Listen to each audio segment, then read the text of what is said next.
In North Myrtle Beach, a wildlife refuge known as Tigers is home to more than 100 animals, many of which are rescues.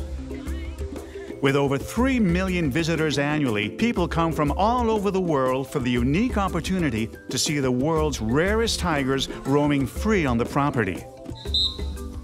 But what's really captured everyone's imagination here is a good old-fashioned Labrador Retriever and her special friend. Bella is my black Labrador girl. She's 6 years old. She's my best friend and companion. Bella and Tawny do everything together, from cooking and cleaning to just curling up in bed. Bella's that always present, extra character that's in Tawny's life. Bella is Tawny's constant companion. Bella's with me all day, every day, but she does get left in the house when I have to do the tours. Tawny leads tours of the grounds and is an active participant in the care and maintenance of a wide variety of animals. She prepares food and mixes formulas for the baby animals being hand-raised on the property. And like all young creatures, these ones need caring for 24/7. The animals need us all the time, so we have to be here all the time. We don't take vacations. They need bottles 2 or 3 times a day. We have to wash them before you go to bed at night. It's a serious commitment. It's just like having a bunch of human babies, but a bit more complicated. Tawny was born and raised here at the park alongside many of the animals. Her father, Doc Antle, runs the wildlife reserve, and Tawny is following in his footsteps. I definitely aspire to be able to work towards what my father has created here over the last 15 to 20 years. You ready to go swimming? But as hard as they work, Bella and Tawny also need some time to play. Labradors are known to be excellent swimmers. They have webbing between their toes that helps propel them in the water, giving them great ability for aquatic activity. They have a high tolerance for colder water, are energetic, and endlessly passionate about fetching. Swimming might come naturally to the 70-pound Labrador, but it's Bella's 9,000-pound pool partner that's making the biggest splash of all. Bubbles, the African elephant.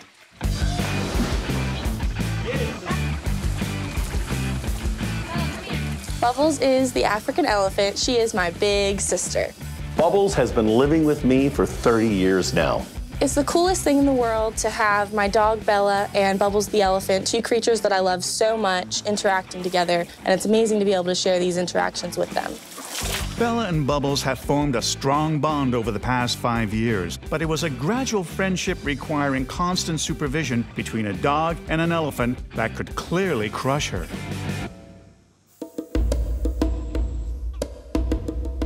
One day we took Bella down to the river. She was about 7 or 8 months old.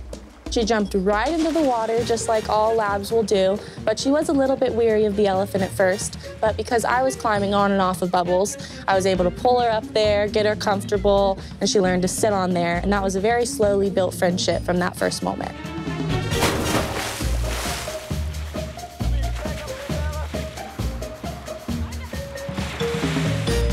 Bella and Bubbles' relationship really wasn't instantaneous. It took them a while to get used to each other, especially for Bella to feel safe around a 9,000-pound elephant.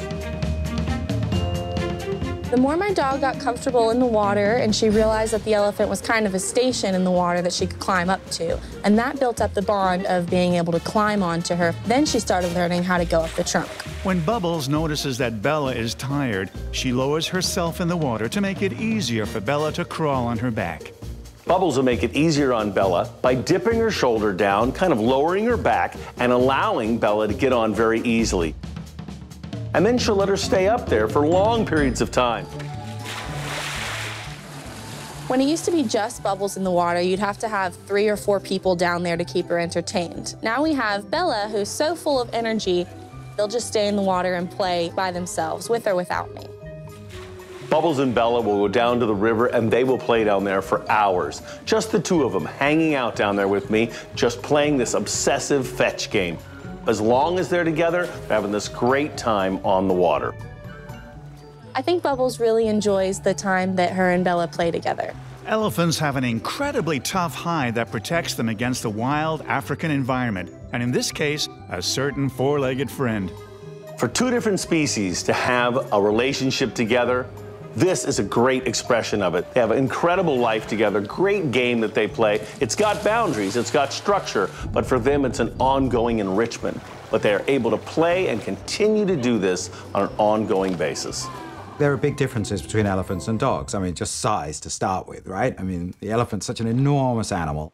It's interesting to me that they find particular pleasure in swimming together, and I wonder whether that's because there is a situation where the dog and the elephant can see eye to eye in a way that when they're on land, their faces are so far apart that it seems to me it would be a lot more difficult for them to make eye contact and face contact and really connect with each other.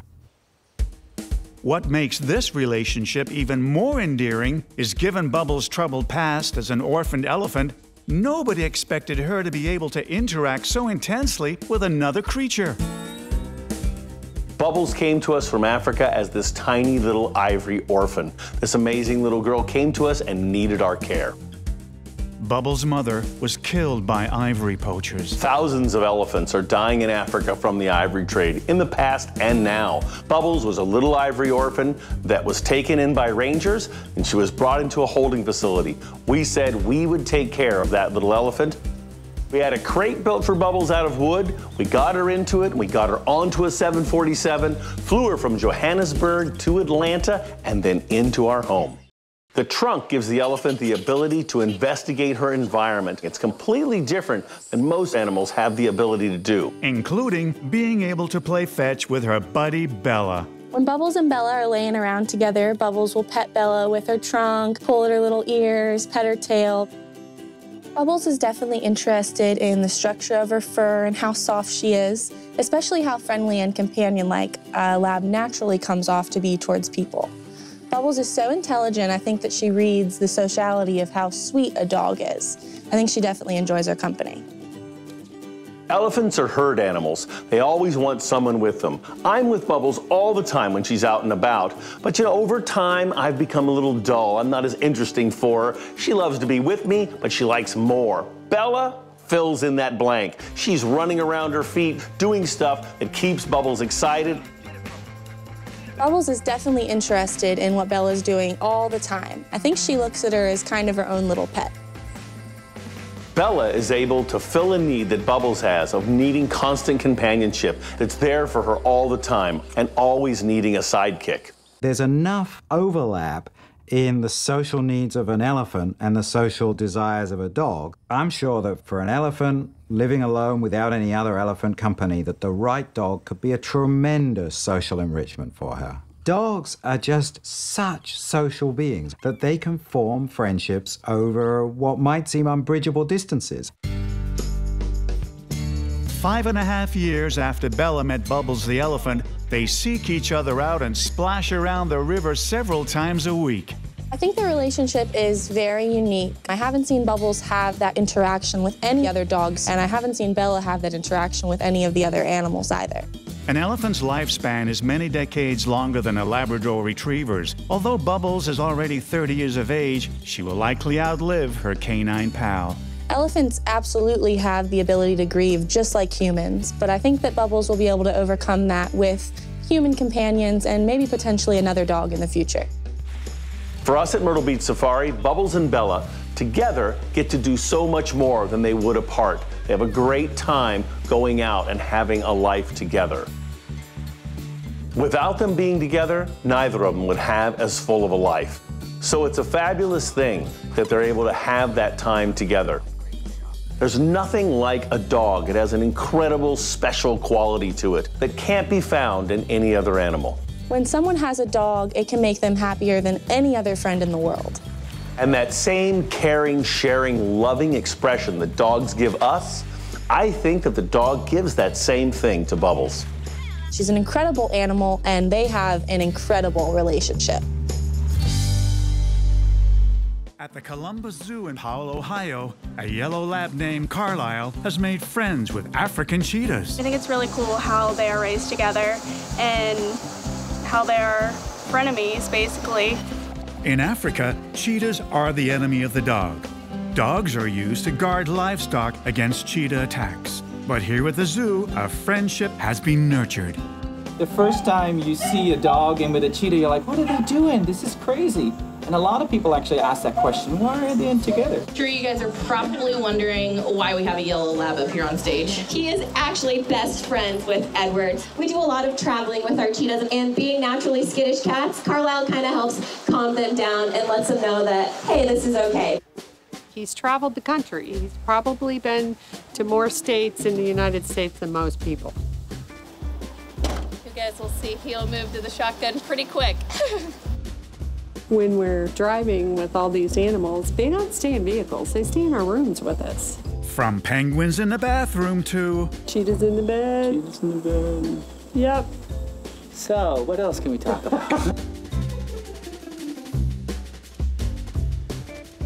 That dog gives them the confidence to go out when we want to do a show like Good Morning America, where this cheetah may say, I'm not really sure, do I really want to go out on that stage and see all these people? He says, you know what, Carlisle doesn't have a problem with it, I don't have a problem. He is that person that you take to a party that introduces you to everybody else.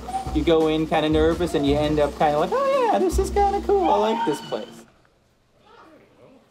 Carlisle brings the cheetahs a confidence that takes them away from their natural skittishness and anxiety around new situations. He is such a grounded animal. He's so secure and confident, and that's something that cheetahs lack. What better way to give it to him than pair him up with a dog that has all the confidence of the world? I don't think people would realize how special Carlisle is. I tried this in the past with a guard dog called an Anatolian Shepherd. Which is a traditional livestock guarding dog from southern Turkey. They're great dogs. They're just not good for what we wanted them for. You know, they're so wired to be a guard dog, and that's what they do. They guard. They not only guard the cheetahs, they guard the yard that the cheetahs live in. So that was probably my worst career mistake.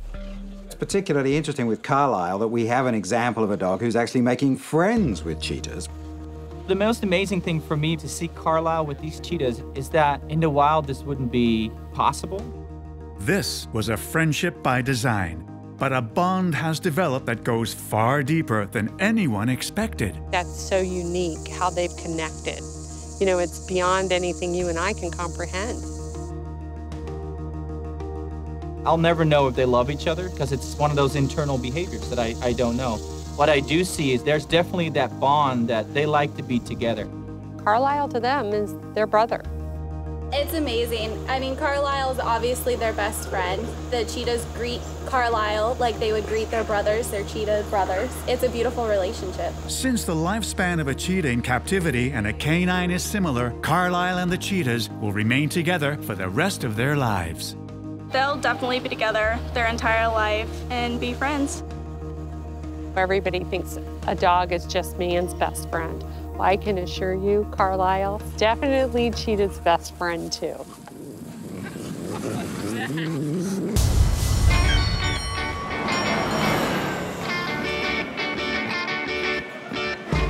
People come to the Florida Keys for the tropical climate and fun in the sun.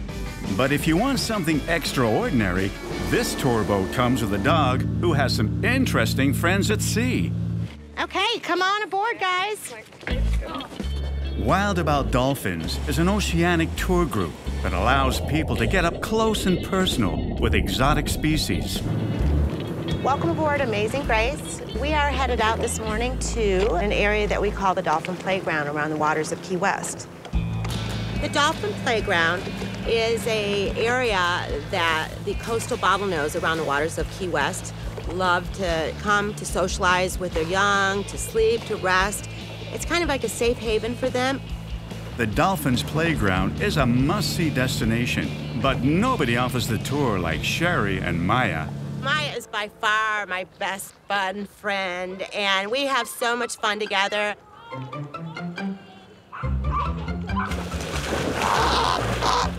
She is highly energetic, a lot of fun, best friend to everyone. I just want to hang out with her. Maya is a popular dog around the marina, but true to her nature, she was born to be on the water. Everybody loves Maya. She's very, very friendly, especially with kids. She loves kids. She's got this great nature. A lot of our guests that come down to visit us come back just to see Maya repeatedly. She is first mate extraordinaire. Dolphins right over here. When I got her as a puppy, I knew she was going to be coming out with me on the boat all the time. So we wanted to introduce her to the boat, being out in the ocean, get her sea legs under her, and introduce her to the dolphins in the wild. But nobody expected, when she was just 7 months old, getting to know the dolphins would take Maya overboard.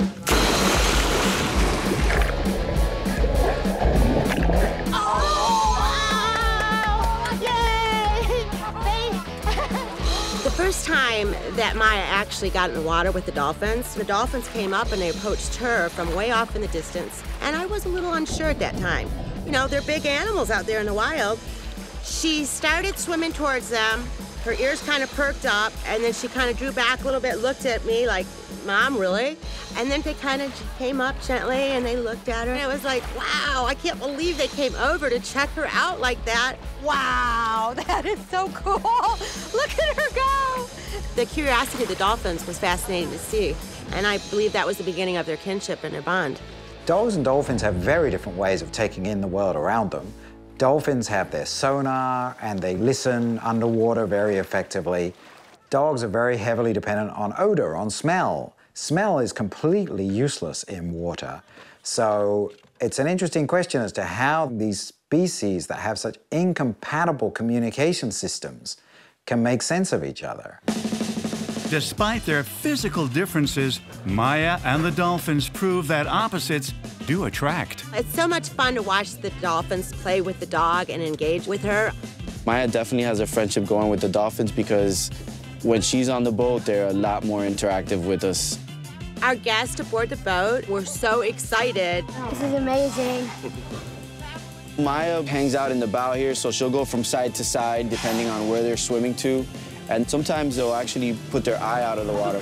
When Maya's around, I've noticed that they take that extra push out so that they can see. I think the dolphins love it when she comes out. Even when she doesn't get in the water, she's looking over the side of the boat. Maya's been swimming with the dolphins for over 4 years now. And over time, Sherry has learned to identify individual dolphins. We have documented at least 90 individual dolphins out in the dolphin playground through photo identification. And we recognize them by marks and shapes of their fins and notches and nicks. In fact, their fins are like their thumbprints. It looks like, through time, that certain dolphins have developed more of a friendship with her, and that she kind of picks and chooses who she knows is going to hang out with her. You have something so small, something so big, so separate from each other as creatures that literally show a love for each other.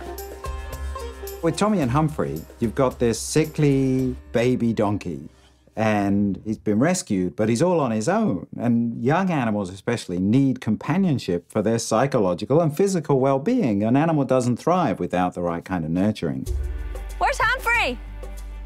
Here he is. He's hiding behind the tree. When near-to-death Tommy first laid eyes on Humphrey, it was love at first sight. To my amazement, Tommy went straight to the fence, following him. Up and down the fence, and I'm thinking, okay, he's not afraid, he's not running, he's not scared, he's not nervous, he's wanting to be close to this camel. But Humphrey gave him the cold shoulder. Humphrey didn't want anything to do with him. He was like, what the heck is that? You know, trying to leave and get away from him. Despite being snubbed, little Tommy kept regaining strength and kept after. Hard to get Humphrey.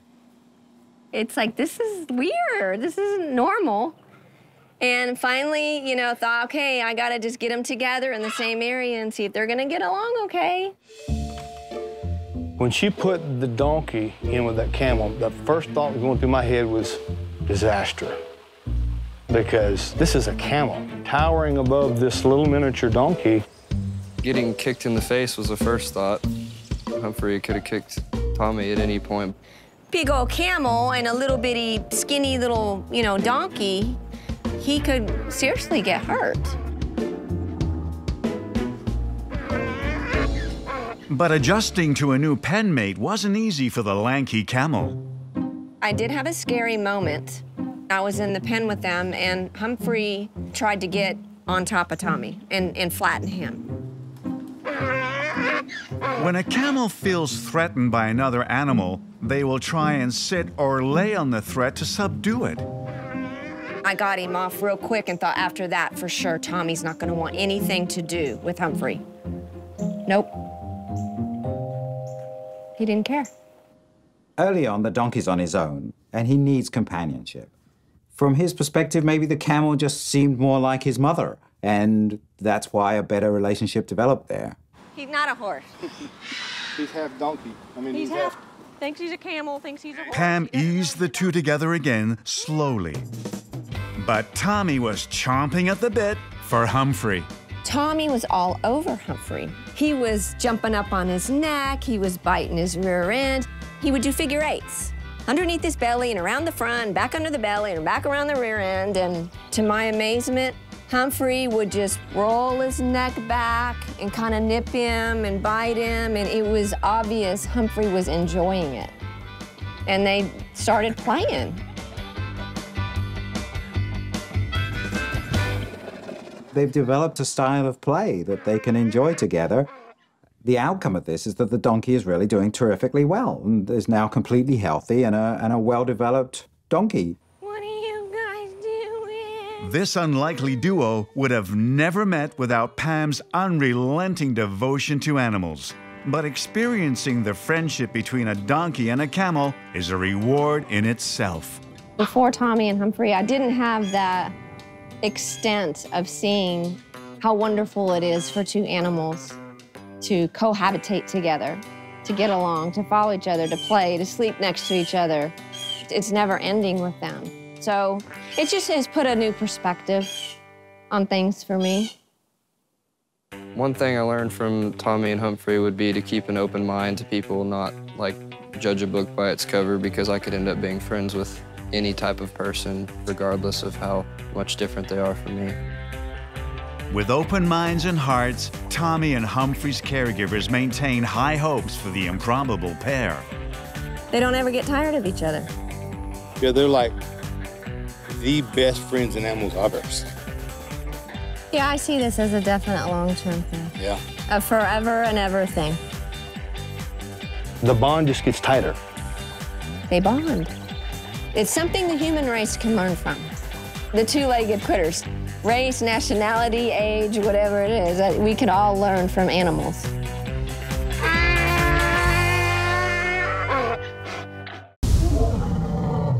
Outside Wynwood, Oklahoma, is a wildlife refuge that's home to a variety of creatures. Due to the recent strains on the economy, many places that shelter animals have been forced to shut down, leaving them in need of a new place to go. We rescue and rehome most of our animals from sanctuaries and zoos that are closing due to the economy. The last big rescue we just did was a sanctuary closing up. With thousands of animals a year being turned away due to overcapacity, Gerald Wayne Zoological Park is a haven for many homeless animals. Also at the park lives a more familiar but extremely determined little dachshund named Abby. What I would say that I like about Abby is I was there when she was born, so just have a little bit more of a bond. Abby was born and raised at the park with her brother and sisters.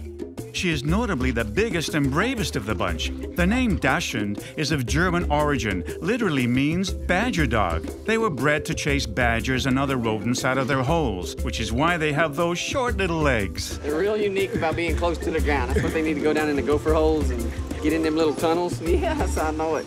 I know it.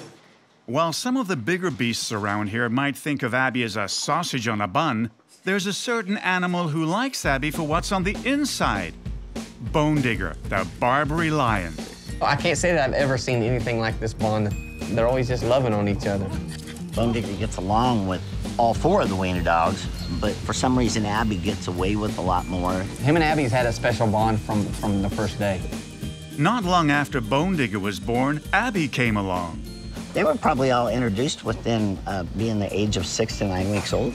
And it was love at first sight. And by that time, Bone Digger's got a little bit of size to him, and Bone Digger just mothered it.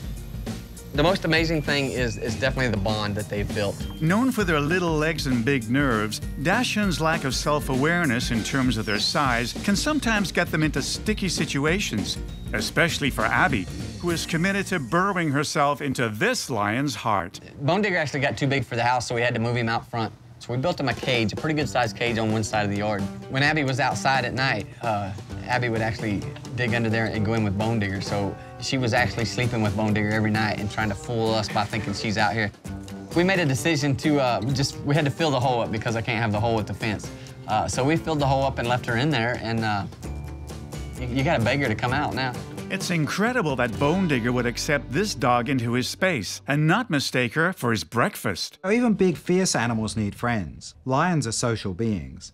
And if a lion is in an enclosure on its own, and especially a young lion, which is where young animals are in particular need of social contact, dogs are so wonderfully extrovert, and so it doesn't entirely surprise me that a lion and a dog can become best friends. The dog is facing this uphill gradient of size, and that is a remarkable thing, that a dog could form a friendship with what, from the dog's perspective, must appear to be a giant. Perhaps their connection goes a little bit deeper. Bone Digger is no ordinary lion. He was hand-raised at the park by John. But once he got close to a year of age, John noticed that something wasn't quite right. One day we noticed that something was wrong, and I called my vet. He had a broken femur bone. As it turns out, the broken femur was caused by a disease that he was born with, called metabolic bone disease. Which is just basically a calcium deficiency. I was freaking out, and I really thought I was going to put Bone Digger to sleep. Abby was concerned for her big friend and sat by his side through it all. We went ahead and pinned his leg, and we started him on calcium carbonate, and other than Bone Digger is just about a foot shorter than he should be, he's a healthy lion now. John can relate to Bone Digger because he too has overcome a physical trauma, as he was involved in a serious bungee jumping accident that took his legs. This one here's been cut off for 8 years. This one right here's been cut off for about 3 now. We cope, and a lot of people can't keep up with me, so.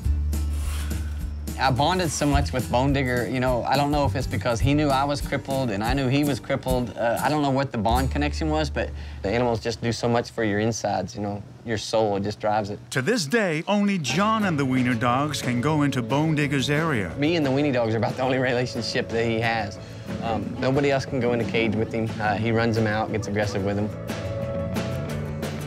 He's never tried that with me. I've never been in fear while I'm in there, and the Weiner dogs have never been in fear while in there. Believe it or not, the Weiner dogs actually overpower him.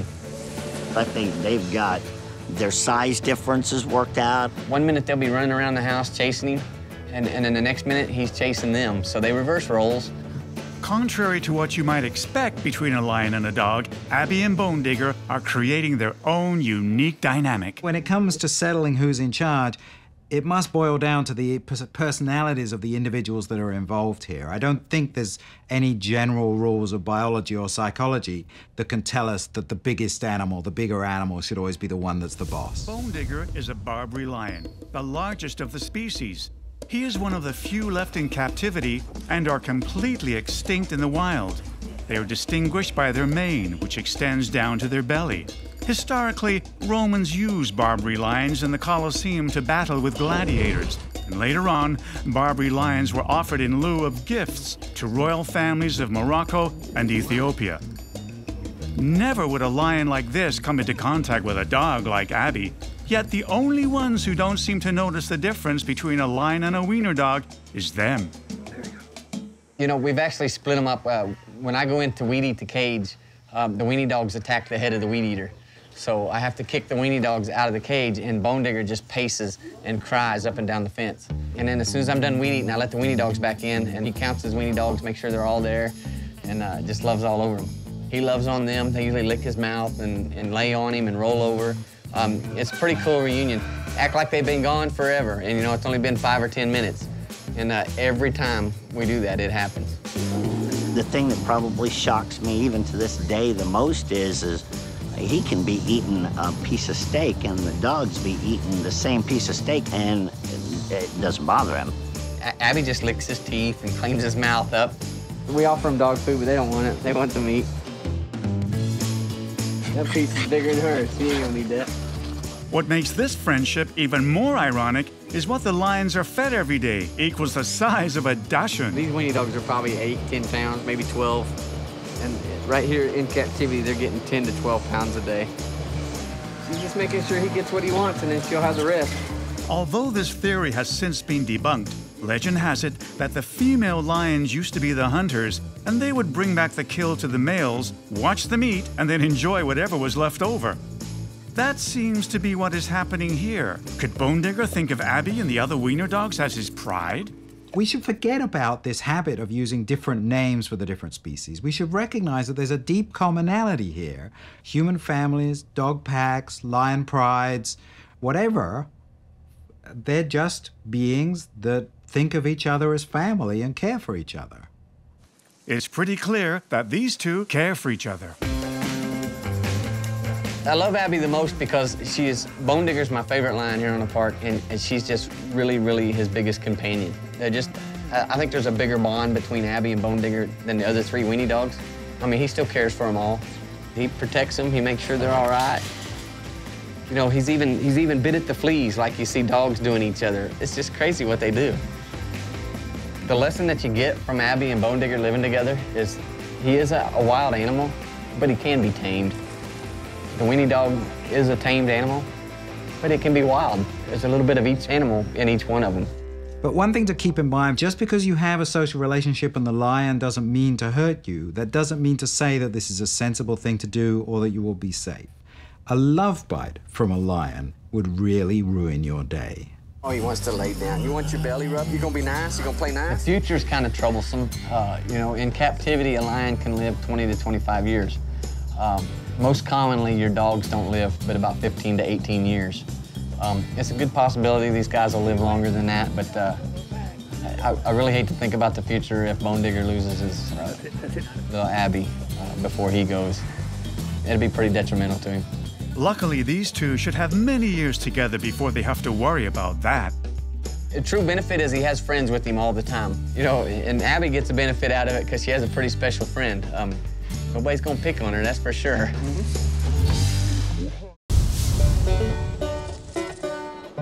Near Myrtle Beach, South Carolina, there's over 100 animals at the Tigers Preserve, a place that gives visitors first-hand interaction with wild animals. We do hands-on education because it's the only way we can reach people, by giving them that opportunity to touch the animals. We do have another tiger coming out to run for you. Moksha Beebe is an animal trainer here at the preserve and spends most of her time caring for a variety of creatures, including a baby tiger who was rejected by his mother. Also on the 50-acre property lives a hound dog named Roscoe. Roscoe is a coon hound. He's bred for hunting and for chasing, but he'll also just lie around and be happy to do nothing for hours. This chilled-out canine may look like a layabout, but he has a sporty side to him, too. Let's go! Roscoe loves to go running with me, and he loves to go swimming with me. And he loves to help Moksha out on all her rounds. He is the ultimate dog. He's a good boy. Roscoe is a blue tick coonhound bred originally for hunting raccoons. The coonhound is named after its job and deep navy markings. Most dogs can smell 100 times better than humans, and sitting at the top of that list is the coonhound. Originating in Louisiana, the coonhound is a true southern gentleman. They are known for being friendly and mindful. Given Moksha's busy schedule, Roscoe's zen personality fits in just fine. Roscoe is a phenomenal dog that just has so much patience. Roscoe might be the most relaxed dog in the South, or maybe he's just worn out from all that play with his best friend, an orangutan named Surya. I've never seen anything quite like Surya and Roscoe, where you have two animals of such completely different species coming together from very different environments and then becoming the greatest of friends. His relationship with Roscoe is 100% a boy and his dog. He wants to go places with him, hang out with him. He just wants to be with his dog. Surya met many other dogs in his life, but he was never able to have the relationship that he has with Roscoe. I believe Roscoe thinks Surya is a human. He's submissive to him. he listens to him, and he wants to please him. It's just been so cool to sit back and watch all of this happening. It's a bit of a puzzle as to why an adult dog would be forming a relationship with an orangutan. And one possibility is that from the dog's perspective, this is just a somewhat strange form of human being. Orangutan translates from the Malay and Indonesian words, person of the forest. Of all the great apes, the orangutan are the only redheads, the only ones living outside of Africa, and they're the only ones who live in the trees. They broke all of the rules. They are phenomenal. While all orangutans share a human resemblance, Surya's upbringing with people gives him an extra leg up. Surya is my baby. He's been sleeping in my bed every single night for 10 years. Although Moksha plays a role in raising many of the animals, she has a special focus on the monkeys and apes at the park. I raised a troop of baboons in my bed, and they nicknamed me Monkey Mama, and it stuck. I've had 4 orangutans in my bed every single night. I bathe them, brush their teeth, floss their teeth. I do their nails once a week. It's just like raising a bunch of kids. Luckily, Roscoe fits right in with the orangutans and has slowly become part of the gang. He thinks it's totally fine that the orangutans come over, pick up his ear, smell him, poke him, play with his gums. He's just so patient and so loving. I don't think any of the orangutans fell in love with Roscoe the same way Surya did, but they know that Surya loves him, and they're mimicking that. And they also see that Roscoe is such a pleasing dog. Surya's caring nature towards Roscoe has perhaps stemmed from his troubled beginnings. Though he looks hardy now, his belly wasn't always full. Surya was born at our facility in Miami, Florida. His mama wasn't that willing to give up her food. Surya was there spending time with his mother, his father, and us. As he started maturing, he started spending more time with us. He's a good boy. Eventually, we started bringing him around us as a full-time thing.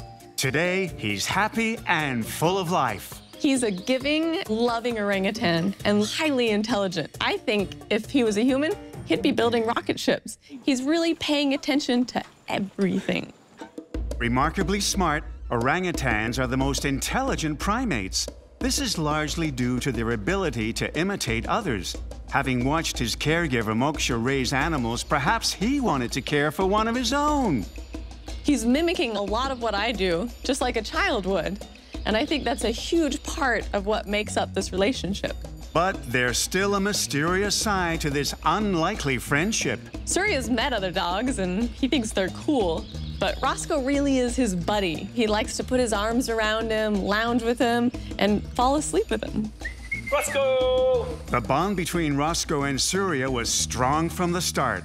In fact, it was because of Surya that Roscoe is now part of the family at the preserve. About 7 years ago, Roscoe was found as a stray near the property. We're out playing around together, and then up runs a skinny little hound dog. Surya just wanted to explore the dog. He walked up to it and touched it, lifted up his ear, played with his teeth, even opened his mouth and smelled his breath. Just wraps his arms around that dog and loves on that dog, and the dog thinks they're friends too.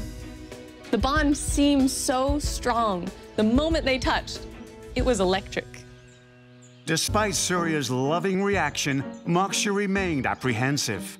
We started calling vet hospitals and shelters. I really wanted to find out what's going on. You know, I didn't want to give it to Surya, have him fall in love with the dog, then later have someone claim it. I wanted to find out what was happening with this dog and not hurt Surya's feelings. Moksha worked tirelessly to find out who this dog belonged to, but to no avail. Roscoe was a lost dog. At that point, he'd been lost for many days.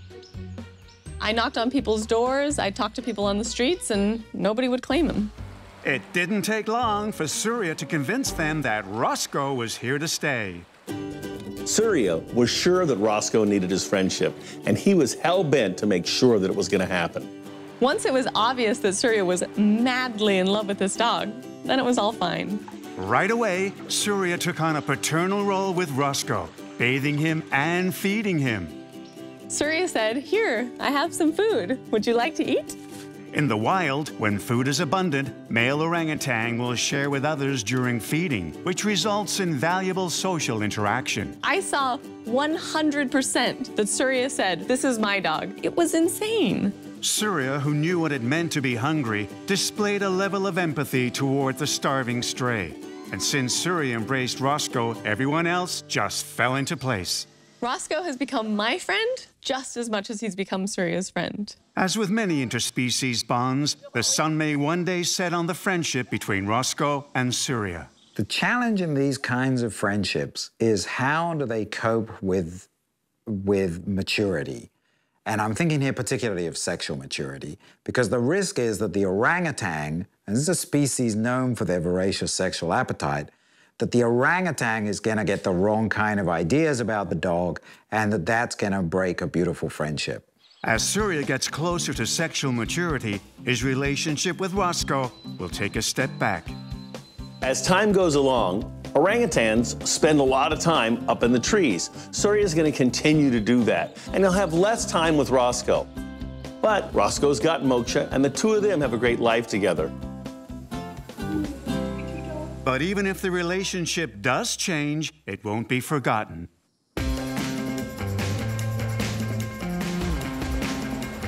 Orangutans have such great minds and so much empathy that I think that Surya, he has his mind tied to Roscoe. Roscoe is his first love, his incredible first pet. I think Roscoe will always have a very special place in Surya's heart. But if animals are the right age and it's the right time, they'll get along. But they don't necessarily stay. The fact that this has stayed shows that there is real love and real friendship that is happening between them.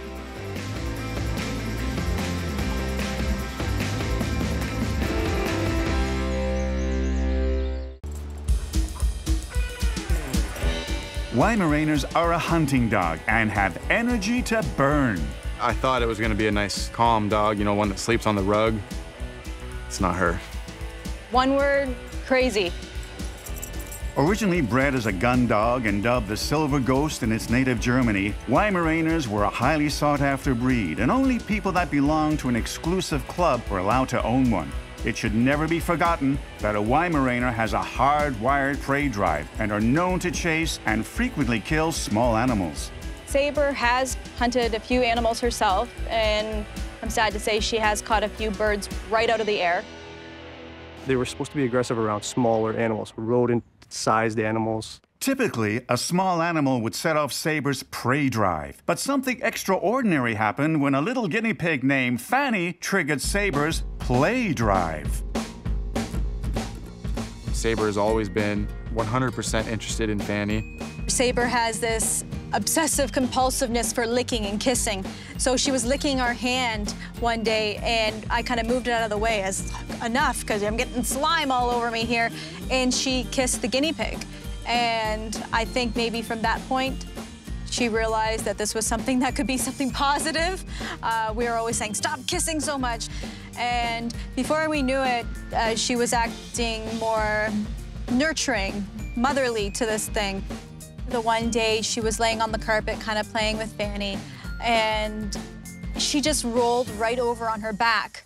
Right then, I kind of realized that this was very unusual, and we kind of jokingly took the guinea pig and put it up on her chest, and she just stayed there, and she was just completely happy to have this little fuzzy guinea pig on her. Saber was just being submissive, just allowing Fanny to just kind of crawl all over. And you know that that relationship just probably wasn't supposed to be, but somehow it is happening. Fanny makes a purring sound when he's very happy and content. These two will even go as far as to groom each other. The toenails on Saber will sometimes be chewed on by Fanny. And the fact that Saber will allow that, she doesn't like when I trim her toenails. We'd expect a dog like Saber to be out to eat a little guinea pig, right? I mean, they're not supposed to be friends in nature. But here you have this beautiful situation where a lovely friendship has developed between Fanny the little guinea pig and Saber the Weimaraner. And you see this even to the point that Fanny plays on Saber's chest, And Saber lets Fanny do a little pedicure, manicure for him. I mean, it's just gorgeous. It shows total trust. Perhaps it's not so much the thrill of the kill that's captured Saber's imagination, but more in the way he moves.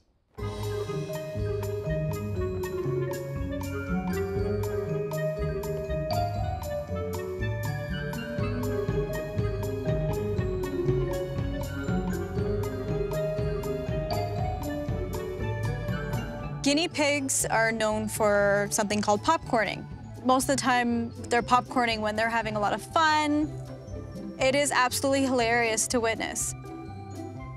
Seeing Fanny popcorn around Saber was basically like watching a rodeo. You know, you've got your bucking bronco going around the ring. And it was just a pure and absolute dominance. The hair on the back will stand up on the guinea pig, and he is trying to look bigger. Like his best friend is a Weimaraner. And he would literally just fluff up and pop out. And he would do this all over around Saber. And Saber loves it. Since joining the family, Saber and Fanny have become the best of friends. But things could have gone very differently. When Jennifer and I had first started talking about getting Bryson a guinea pig, we had kind of forgot that Saber was a hunting dog. I guess after 7 years, we just she's part of the family and we don't really think of her as an animal much anymore. But the fact is, Saber was bred to eat such animals as Fanny. When we got Fanny, he was only about 6 weeks old. Just tiny little thing. And when we brought it home, our dog Saber did growl a little bit and actually tried to nip at the guinea pig a few times. I was really worried about Saber eating our new pet. We're like, oh gosh, we're gonna have to make sure they're always in different rooms. When we leave, we have to make sure that it's locked up. The Weimaraner is a breed with strong hunting instincts, and there's more than one to worry about around Fanny. If Titan, my dog's brother, were to be around our guinea pig, I don't think Fanny would still be with us. Titan literally looks at our guinea pig as a little moving snack. Titan would probably make sure that there was one bite and no evidence. Luckily for the family, things took an unexpected turn when Saber took a liking to the guinea pig. The relationship between the guinea pig and Saber is astounding to me because Saber just seems fascinated with the little thing. They will play hide and seek or like a game of tag, really. I definitely feel that the fun that they have together is mutual. I think it lasts a little longer for Saber than it does for Fanny. Fanny's usually good for a few minutes and then he's done and he just wants to go back to the cage or go under something and hide. And whereas Saber can literally play for days on end. We're really happy the way things are between the two of them right now. Their relationship, the bond, how they've grown together. However, we still give those little reminders sometimes. Saber, we don't eat family. Just a little reminder here every now and then.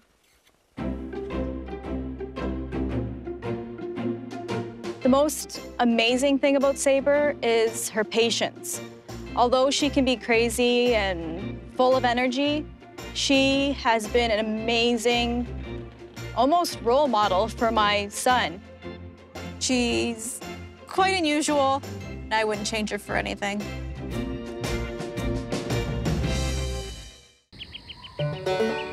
On a farm just outside of Ottawa, Ontario, live two former city dwellers. I've always loved living in the country because it's a place where you can think and you can actually reconnect. Okay.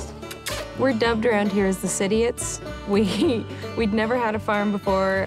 While many of the animals Terry and Peter have on their farm are rescues, Terry has a habit of rescuing animals that are going to be either eaten or need a home.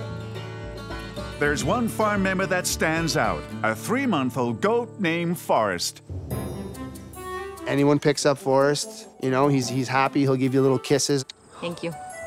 What's interesting to see is that even though Forrest is the smallest, the other animals are starting to follow him now because he's Forrest and he runs the show. Forrest isn't like any other goat. Not only is he popular on the farm, especially with a certain creature, but also in his community. Who's here? Unexpectedly born one stormy day to a mother goat Terry and Peter had recently rescued and didn't even know was pregnant. There's this pile of white fur just sitting there at my feet. And it took a minute to register what it was. And then I was like, oh my God, it's a baby goat. When Forrest arrived unexpectedly, our lives were completely turned upside down. They soon found out that their new furry kid was going to need a lot more than the average goat. When he got up, he wasn't walking as a normal goat would. Forrest's legs were underdeveloped. Terry learned if she didn't have splints for the baby goat, his legs would be crooked forever. The next day, she went to a local hardware store with an unusual request. She had a long piece of PVC piping. PVC pipe is for plumbing and for toilets. Terry had asked if I was able to cut it for her. Graham cut and sanded the pipes to Terry's specifications, and Terry raced home to try them on Forrest.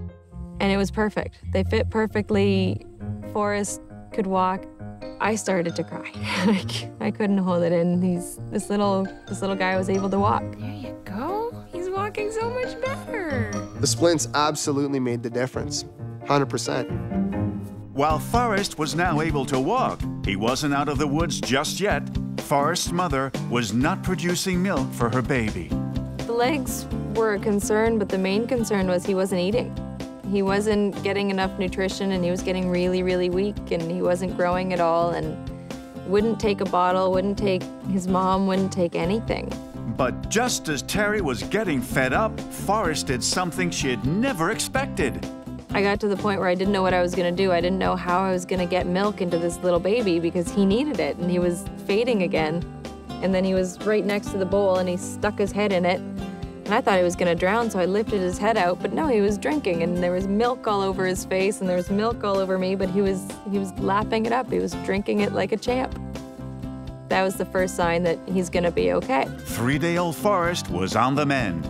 Terry decided to let the sickly goat stay in the house where she could tend to him faster and easier, and that's where the goat would surprise the new farmers yet again. Forrest formed a bond with a house cat named Leonard. It's beautiful. It's a weird, beautiful relationship between a cat and a goat. I've never heard of a cat and a goat having a friendship or sharing a bond like Forrest and Leonard. Most cats would not even look twice at a goat, but Leonard makes it a point to go and find Forrest, and I think that's what people notice is this cat trying so hard to be friends with this little goat. But Lenny in particular was the one who really, he just loved him, you know? He just wanted to play with him all the time and be with him. It's just the strangest thing to see this cat rubbing all over this goat. Leonard, or Lenny, is a former barn cat Terry and Peter discovered when they first moved to the farm. When Pete and I got here, the owner said that there was cats in the barn. There was 16. Really cool. Terry cleaned them up and shipped them out. But they decided to keep Leonard around, much to the dismay of the 3 other cats they already owned. He was at the bottom of the pecking order. He was the youngest, but he's the sweetest. Fofo. He just loves to be loved. He loves the attention, and he was actually, it seemed, grateful to have a home and to have a family. The greatest thing about Leonard is he's always happy. He's a very, very relaxed cat. And Leonard brought the comedic relief. He's a goofball. Nobody knows exactly what kind of cat Leonard is, but all domestic cats share certain traits. As any cat owner knows, they tend to be independent and aloof.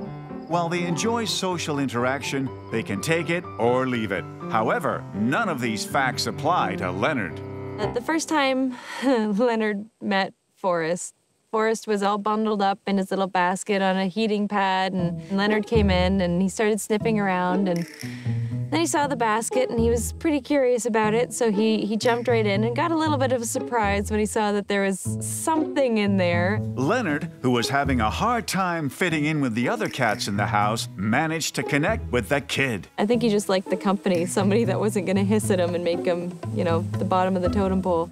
Cats are not generally as sociable as other animals that we keep as pets, like dogs. Some cats are really interested in making friendships and building relationships, and maybe he was looking for a young animal to nurture. I mean, that's a possibility here, and he found that in an unlikely place. He found that in Forrest the goat. It seemed from the first encounter with the baby goat, Leonard was hooked. Leonard just ran right over to him. I think the first thing he did was flop in front of him. Leonard stood up and started headbutting him and trying to rub on him, and it was just, Leonard was trying so hard. It was like the first day of school trying to make a new friend. I think it helped Forrest to have company. I think he was happy to have somebody with him, and Leonard was very happy to be with him, just to have some sort of an animal interaction. Goats smile. I know for a fact, people will argue with me, but goats smile. And he was smiling and he was looking happy and it was beautiful. I think that that's a great support and a real nursing kind of relationship that gives support and strength to little Forrest. Today, Forrest is stronger than ever. The Sika deer, native to East Asia, received its namesake from the Japanese word for deer, shika. Today, these deer are abundant in Japan as well as Europe and the United States. Their ability to adapt and thrive in various landscapes make them excellent survivors, and Newt is no exception. Even in his young existence, he has already faced life-threatening obstacles. Well, one morning we got a call from a gentleman that said there was a small deer on the outside of the fence on the road. And so I went down there, and here's this baby deer that looked to be just a few days old, and he had got separated from his mother. Despite the best efforts to reunite the fawn with its mother, an impending thunderstorm scared the mother off, leaving Larry and Vicky to make a difficult choice. I decided to bring him up here and bottle feed him because with the predators that we have out there, the next morning if we would have went out there, we would have just found his bones. We decided to bring him in with the intentions of reuniting him with his mother. It's a really hard decision because you don't want to take them from their mother, and you don't really want to get up in the middle of the night several times to feed the baby, which that was Larry's job. I wasn't really up for the night feeding. I did that with my own babies. It's a big commitment. It's not ideally what you want to do, but in this situation, we felt like that was our only option at the time to really ensure that the fawn would live and be okay. As the fawn grew bigger, Larry and Vicky couldn't keep him inside for much longer. Being brought in away from the coyotes, fox, and other predators meant the little fawn would be crashing with an unlikely roommate. We did need a facility, a place to keep Newt until he grows large enough to put him into the 95-acre ranch. We started thinking that we would see what would happen if we tried to introduce Hotshot to the deer. Since Hotshot is the head honcho of the yard, it was very important that he accepted the new little fawn. But given his aggressive personality, Vicky and Larry were nervous. At first, we weren't sure what the reaction was going to be. I was worried that Hotshot would chase it until it had a heart attack. The couple brought Newt out back and slowly and carefully introduced the fawn to Hotshot. It was terrifying because Hotshot could have immediately done permanent damage to him, even with us there. And we're like holding our breath, hearts beating. What's going to happen when this little fawn comes out? And Hotshot's there to either greet him or eat him. Well, we actually opened the door, and the baby took off running around the yard very, very fast. He's a very quick animal, and Hotshot immediately took after him because that is what he is raised to do. And I immediately told him to stop, and he stopped. We actually walked towards the deer. Then all of a sudden, Hotshot is nose to nose with the baby deer. It was unbelievable. We were really excited to see that Hot Shot was receptive to him, licking on him, and it really gave us a sense of relief. At any minute, Hot Shot could have taken him out or hurt him seriously, but he never once, that just wasn't what he was planning on doing at all, and it was obvious. Not so obvious, however, was just how long and how well Hot Shot would put up with the new baby deer. The first night we left them together, I didn't sleep real well. I kept looking out the window, make sure everything was okay, and any little sound that I heard, I was wondering if something was going wrong in the backyard, so I'd have to run check on them. But they were side by side the entire night. What we're seeing here, these nurturing behaviors, this caring and cleaning up after this little fawn, and these are what we would call mothering behaviors. We wouldn't expect this from a male dog. But dogs are always good for surprises. You can never know what's going to happen when you bring a dog together with some being that it's never seen before. Clearly, deep inside Hot Shot's psyche, this quite masculine animal, there's a nurturing side to him that the fawn brought out. Within about 2 weeks, I noticed that there was an incredible bond taking place between this deer and this dog. Hot Shot was no more showing aggression. He was actually showing a little bit of protection and an incredible like to this animal. But this protective pooch is full of surprises. Even a really overprotective and somewhat ferocious dog can have a soft spot for a little baby. I thought that we could get them to tolerate each other, but never be actually best friends. 2 months later, and Hot Shot and Newt are eating, drinking, and being merry together every day. But as with many good things, this too will one day come to an end. Despite the friendship, Larry and Vicky's goal for Newt has not changed. We want to release him back into the wild with his family because his family are all out there on the other side of that fence. And as he grows stronger, the day Newt and Hot Shot will have to say goodbye is fast approaching. Newt's just about real close to being introduced back into the high game fence here.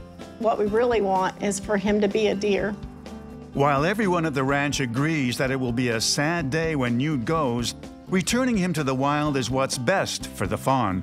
I think Hot Shot will need a lot of attention the day the fawn goes back to the wild. I'll just have to spend a lot more time with him for the next few months to try to get his mind off of it and everything. As for everyone at the park, they are happy just to have been along for the ride.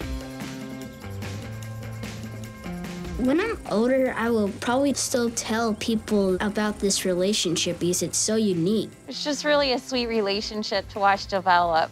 Every creature and every person, everybody wants to feel like they have someone that cares about them or that they can be close to. I don't know how to explain what has taken place between the two of them. And knowing Hot Shot like I do even made it more special because he is such an aggressive dog. But I witnessed it, and it was pretty amazing to watch it happen daily, and then to watch them become best friends was even more amazing.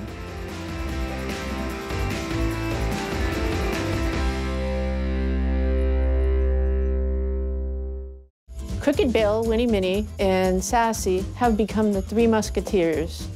Sassy and Winnie Minnie are two miniature horses at the Live and Let Live farm. And along with Bill, they are rarely without each other. Geese don't look like the kinds of animals that are out to make friends. Certainly not friends with different species. And if we were going to try and find a friend for a goose, I don't think anybody would quickly say, oh, grab a horse. That's the ideal buddy for a goose.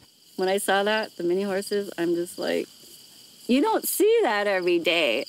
Of course, as with all the animals on the farm, both Sassy and Winnie Minnie didn't always have it so easy. Sassy was brought to the farm emaciated, having been neglected after her owners passed away. Her weight was brought back up, and now she has a real taste for scavenging. The mini horse Sassy has a very strong personality and a very heavy food drive. The thing is if she's with her friends Winnie Minnie and Crooked Bill, she'll steal a grain dish from one of the big horses and the three share it. 15-year-old Winnie Minnie has been on the farm the longest of the three. She survived a dog attack, which left her unable to move as quickly as most horses, but Bill doesn't mind at all. It just seems the two with the permanent injuries found each other, and Crooked Bill loves many of the other animals and they're his buddies, but him and Winnie Minnie are just the closest. Before Bill came along, Winnie Minnie was always trying to keep up with Sassy. When the new bird arrived, he took a liking to the two of them. He kind of followed the Minnies around the farm a bit at a distance and watched them, and gradually he got closer and closer. Winnie Minnie was able to make a friend she could keep up with. Crooked Bill usually follows around and is the last one in a row of three when Sassy and Winnie Minnie and Crooked Bill go for a walk.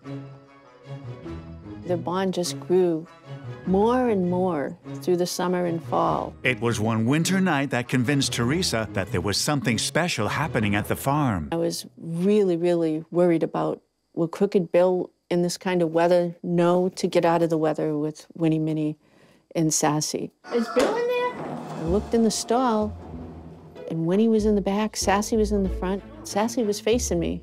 Where's Crooked Bill? Couldn't find him anywhere. Teresa witnessed something remarkable. Moved around a little bit, Sassy staying toward me. Then I see Crooked Bill hiding under Sassy's tail. I don't know if it was keeping warm, her way of protecting him out of the storm, but that's when I realized that their bond is like just amazing.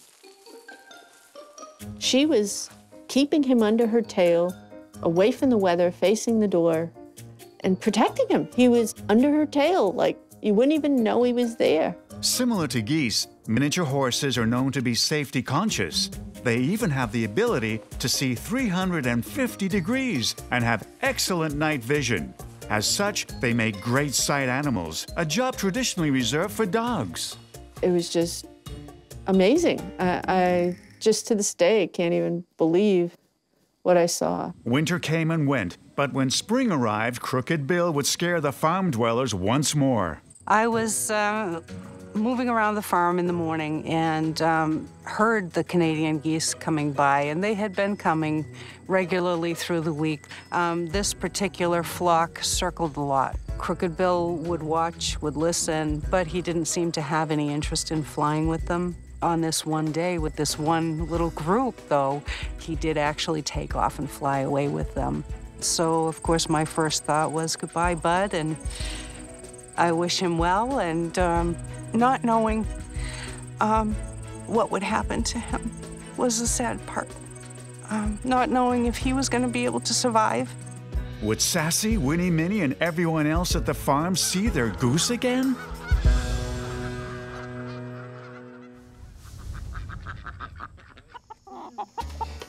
At Sunrise Sanctuary, a farm animal rescue in Marysville, Ohio, a daily ritual begins with the feeding of over 170 animals. I'm just trying to help as many animals as I could possibly afford to. One very special rescue is Chance, a 6-year-old pit bull. Dogs have been known to attack livestock, cows and horses and pigs, but we don't have that issue. You want to see your cow? You're gonna go give kisses to Wesley? When Wesley got here, Chance was just naturally with us. Chance just took a liking to Wesley, probably because he was closest to his size, and he thought, oh, somebody to play with. And Wesley, you know, was probably looking for some nurturing because they took him from his mother. Both Chance and Wesley were taken from their mothers before they were ready to be weaned, and it was clear to Mindy, the very first time the pair met in the barnyard, that this was a special bond. The licking started right then and there, and they've been like best buddies ever since. Wesley kept growing, though, and Chance kind of stayed the same, but they still are good buddies. When they were young, the calf was clearly engaging the parental instincts of the dog, and that's not entirely surprising. What's interesting is that this friendship has sustained as the calf has grown up into a full-grown cow. I've never seen a bull this size. Move over, I gotta get through here. Attaboy. Excuse me. My vet, she said, that's the biggest bull I've ever seen. And she does state fairs. Our vet is convinced we're going to get crushed, but she's a little scared of him because of his size. I was raised with bulls, and they can be a very dangerous animal. He can kill us. We were concerned that when Wesley did get to be full size, if he wasn't a nice steer, what were our options for him? So we always gave him a lot of love and a lot of attention to keep him nice. And he's 4 years old now, and he's as sweet as can be. He doesn't know he's as big as he is. He thinks he's a dog. When he was smaller, he used to come up on the porch and stare in the door at us and want to know why Chance was in the house and he wasn't allowed. I don't think there's too many dogs that are best friends with cows. I haven't heard of that. Wesley and Chance are probably a oddity. But to us, it's just normal. It's a steer that weighs a ton and a pit bull that has such a bad reputation, but they really love each other. It kind of fills your heart. The pair have been enjoying each other's company for hours on end, nearly every day since Wesley arrived. But their natural lifespans mean this friendship can't last forever. A cow can live about 25 years. He's only 4 now. Chance is about 6, and the dog's lifespan, hopefully, for Chance will be 15, 16. Chance will be long gone by the time Wesley ages. I don't know what a cow's thought process is. I would say he'd probably notice a difference for a little bit, and then he's just gonna forget. He'll forget. It's all right. I know animals, and I know that a lot of people do not give them credit for remembering and for having feelings and for forming friendships and bonds. They do form bonds, and they do remember, and they do have friendships, and they do grieve, and they do bring joy to my soul.